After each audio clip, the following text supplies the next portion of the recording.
You're listening to The Current. I'm Jill Riley, joined in the studio by singer-songwriter Kathleen Edwards, back in the Twin Cities. Kathleen, welcome back. It's nice to be back. This is a great Twin City place. It is. Now, we are in St. Paul now, but I understand your show was in Minneapolis. How was the show at the Fine Line? It was amazing. About 5 songs into the show, I played a song from my first record called Hockey Skates. And the room was lit in a way where I could see a lot of faces. And there were so many people smiling. And it actually made me, like, I had to stop singing. We kept playing. But I stopped. I had to giggle because I was getting so much smile back that it made me smile to the point where I couldn't sing. It was very sweet. It was a really lovely show. Well, that's a good choice for the state of hockey. Minnesota, the state of hockey. Did that make you homesick at all for Canada? No. No? Okay. Well, we're so glad to have you back in the Twin Cities. Something else that I noticed about your tour, and this was something that you had been talking about, I think, on your Instagram page, is that you start early and we're going to have you home in time for watch Golden Girls at 10 o'clock. I love early shows. I thought you were going to say you love Golden Girls. Both. Okay, good. Both things are true at the same time. But is that really an intentional thing that you're doing when you're on the road to play earlier shows? Because I'm on board with this. I think everyone is generally on board with it. Look, as everyone has heard, musical acts these days have to tour a whole lot more because we don't make money as much from the actual recorded material. That's just the reality. And so a lot of us are touring to not only build our audiences, but to also, try and generate income to do this. And playing shows is incredibly rewarding. It's like my show at the Fine Line. It was such a special night. It makes all the hardships of touring worthwhile when you have a night like that. But people do not want to go out 2 or 3 nights a week when they have jobs or kids or other responsibilities, not only because no one can afford to go to an arena show anymore unless you make one a month, and also, you can't stay out till 11 or midnight every night and then get up in the morning and be able to face the world. So who says you have to have an opening act? Who says I have to go on at 9 or 10 o'clock at night? Nobody. So let's not do it. Let's just start at 8 o'clock. Everyone can go grab dinner, come to a show, and everyone's out the door by 9:45, 10 p.m. I love that. Everyone listen now. I would love to see this catch on as more of a trend. But I guess maybe I have seen it as more of a trend of seeing shows billed as an evening with, or, the show starting earlier. Because like you said, Kathleen, who says that the headliner needs to go on at midnight? I mean, somebody did it one time, and then it became this belief that like rock and roll is a middle of the night thing. But I think rock and roll can be a 7 p.m. kind of thing. Yeah. And, I think the reality is I'm having a bit of an aha moment. I recently stopped drinking, and I wouldn't say I had a drinking problem, but it was pervasive in my life. And I realized I got to a point where I really wasn't ever going without. I'd have a glass of wine or 2 a night, and it just, sometimes that'll escalate to 3 or 4, and you're like, what am I doing? I'm just staying at home watching Fargo. Do I need to have a bottle of wine? This is not necessary. And I think we are seeing a lot of times venues rely on alcohol sales as much as we rely as musicians on playing live to survive. And I unfortunately think alcohol is going to more and more, in the same way smoking has really tapered off as sort of something that's actually not that good for us, and maybe once in a while is great, but I think some of us just can't keep drinking all the time. And I think that in the same way going out is tethered to drinking, it doesn't necessarily need to be that way. And shifting our focus to, like, why can't the shows be early? Why can't there be like 10 really cool either CBD or non-alcoholic seltzers that are really fun to drink that don't actually have the same long-term or evening of effects on all of us, so we can enjoy art more? I mean, that's just a sliding scale. Everyone has their own preferences. Sure. But this is part of the, like, hey, why don't we just do stuff that's actually better for us all the time? Trust me, I still like to ruin my body with a good couple of pints of Guinness every few weeks. Like, let's just do it. Sure. But on scales, like, maybe it's just time to sort of live in the real world, which is like not everybody wants to have 5 beers when they go out. Yeah. Or they have obligations in the morning or whatever it may be, or just better health. How are you feeling physically, mentally, cutting back alcohol? I'm curious because I haven't had a drink in over 6 years, and I feel younger now than I did when I was 25 years old. I feel really good. Well, good. I mean, I'm sure everyone's different. The thing that is really changed for me is I think alcohol really had it had its claws into me, where I was always kind of planning like, well, where am I going to have a good drink at 6, 7 o'clock? And if it's, like that, if I'm on tour, I'm like, where's the wine store? Like, I have to make sure I get to a wine store before it closes. And now I don't feel that has that hold on me. Mm-hmm. And every time I think I play that game in my head where I think like, well, of course I want to drink because it'll be more fun. I'm like, actually, there's all these things. I watched an interview with Nikki Glaser. Oh, the comedian. Yes, yes. And she talked about how she hadn't been drinking. And the person who was interviewing her asked her, how did you quit drinking? And she's like, I didn't drink a lot. I wasn't an excessive drinker. But it sort of had this hold on me where I always associated like the reward part. And she said, I read Alan Carr's book on how to stop drinking, which was originally a how to stop smoking book. And then they adapted it for alcohol. And all of the things that rationalize the ways that you play tricks with yourself, which they sort of go through and you immediately are liberated from the brain game of like, oh, that's not true. I keep telling myself I'm going to miss out. What would life look like without drinks? And you're like, I'm panicking thinking about that. And it's like, don't panic. Here's 10 reasons why you don't need that. Mm-hmm. It's like, Yeah, it's kind of freeing. And by kind of, it's definitely freeing. Yeah. I'm talking with Kathleen Edwards at the Current. Billionaire is the new record.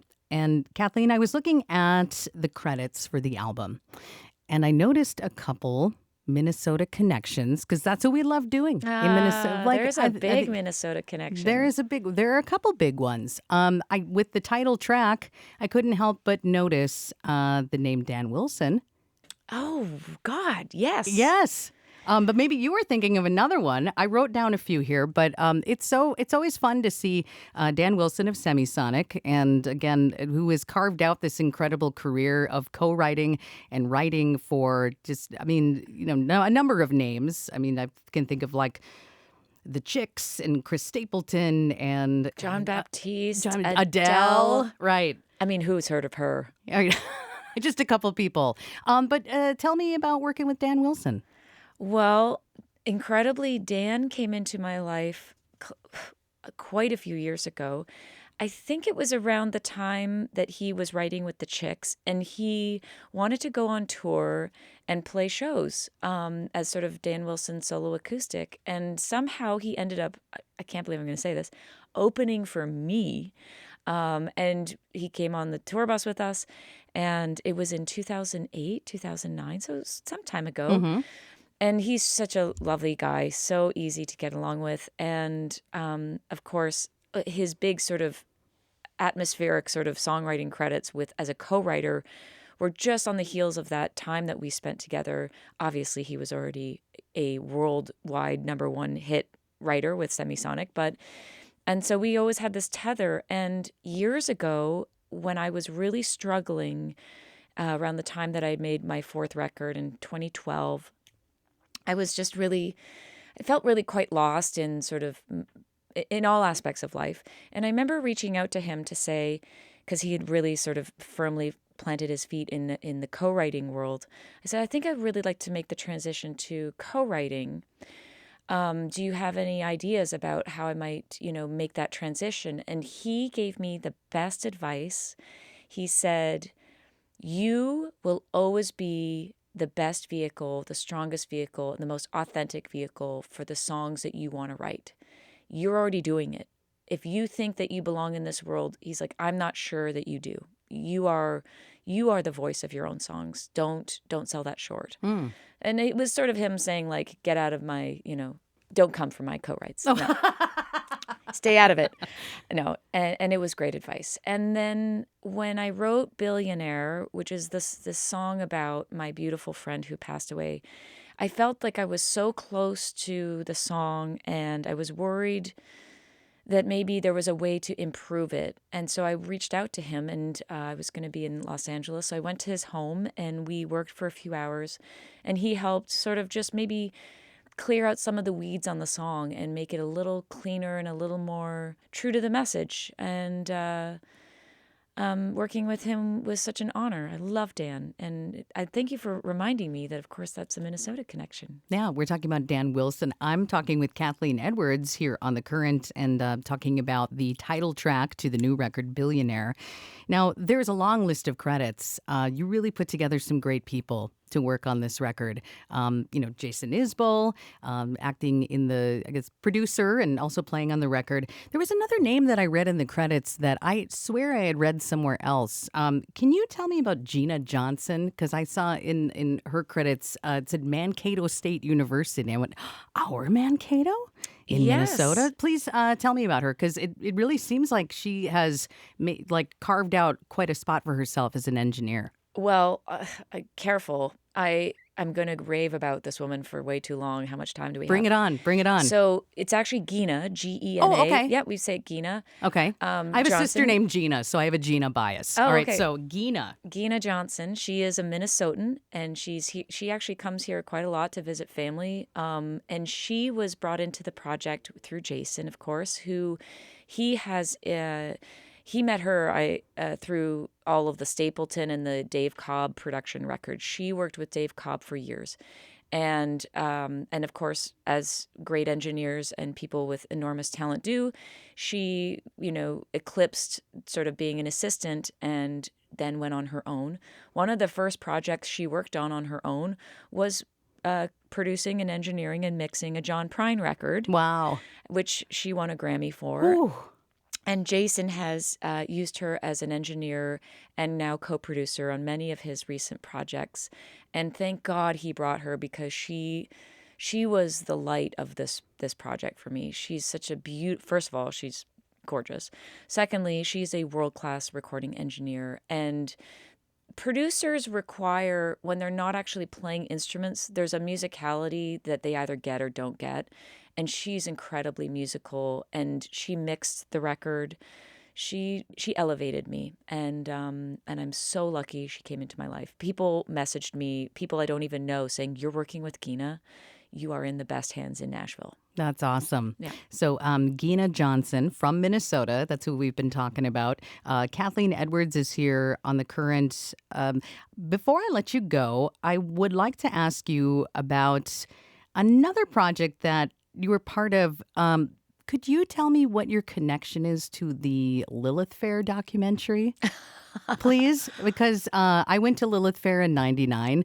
Just the other day, I was cleaning out a closet, and I found a photo of the 4 friends that I attended Lilith Fair with, and we're at the festival. And I got really choked up looking at that photo. Yeah. Because we had the most amazing day. And I wonder if you could talk a little bit about what your connection is. Well, it's a really sweet story. In '98, I worked in Ottawa at the local Starbucks when Starbucks was still actually kind of the emerging neighborhood coffee shop. All the machines were still manual. And Lilith Fair engaged a local Starbucks at every tour stop to be one of the concessions. And so a flyer went around and asked if anyone wanted to work the Lilith Fair Starbucks in Ottawa that day. And I put up my hand, and so off I went. And I ended up watching one of my heroes, Paula Cole, soundcheck while I had my little green apron on and being a good little girl. But I aspired to be a musician, songwriter. Like, I was playing open mic nights at that point. Fast forward to a few months ago, I get a call. Apparently, Dan Levy, who was born and raised in Toronto, Canada, his parents, Deb and Eugene Levy, were huge fans of mine. And so I guess my records were playing in the house when he was growing up. And I guess during some of the meetings of Lilith Fair's soundtrack, so all the music that's sort of not it's not Sarah, it's not Paula Cole, it's not Like Sheryl Crow. Yeah. And, right. to sort of be the soundtrack to the scenes, they had something that they weren't happy with. And Dan Levy apparently kept referencing, like, it should sound like Kathleen Edwards. It should sound like Kathleen Edwards. And someone said, I think I know how to get in touch with Kathleen Edwards, and let's just ask her if she wants to do the project. I just referred to myself in the third person. That's okay. And so I got this random call, and my first question was, is there not already enough music in the Lilith Fair documentary? Why do I have to be involved? Mm-hmm. So I ended up doing soundtrack work, and truly talk about a full circle moment in my life.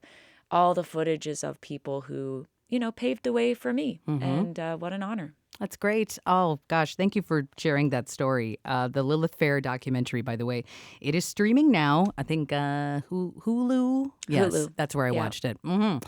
Lilith Fair, from Lilith Fair to talking about some of the great players and again, folks that Kathleen worked on the new record, Billionaire. Kathleen Edwards in the studio. Can we just say for 1 second, Yes. it just dawned on me. We just talked about Gina Johnson, a recording engineer. You are sitting at the microphone of The Current, and we just talked about, making music and all of these women who are in these roles.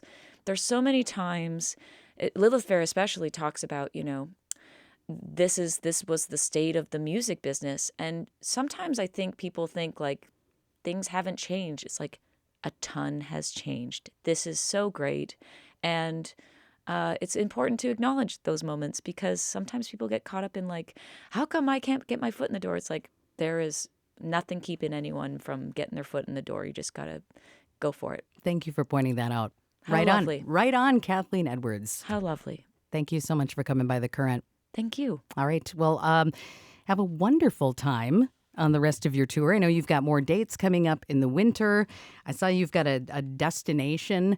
What is it? Puerto Rico and Dominican Republic. I saw you're doing a festival, which that looks amazing. There's this amazing series of cruises, which I know some people are like, kill me. I'll never do that. But it's actually an amazing series that they do. They do outlaw country themed. Oh, I've heard of that. Yeah. Yep. Cayamo is the one I'm doing, which is a more songwriter sort of centric cruise. It's like 7 days, 6 nights. You know who it's really good for? People who love music, some of whom have accessibility issues, because cruise ships are actually incredibly well designed for people who have accessibility problems or who just want to see 5 shows a day. And so that's what it is. They're great. I kind of rolled my eyes the first time I heard about it.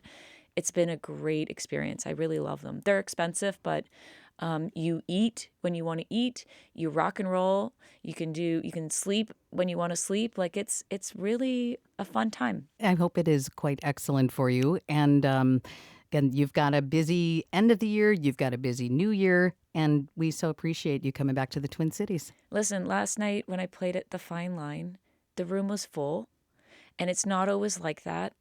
And it's because you guys have played me for years, and I'm so truly indebted to The Current for being a supporter of mine. And it was really proof last night. Seeing all those sweet people was proof that The Current has an audience, and I'm so lucky to be part of it. Oh, well, once again, cheers, Kathleen.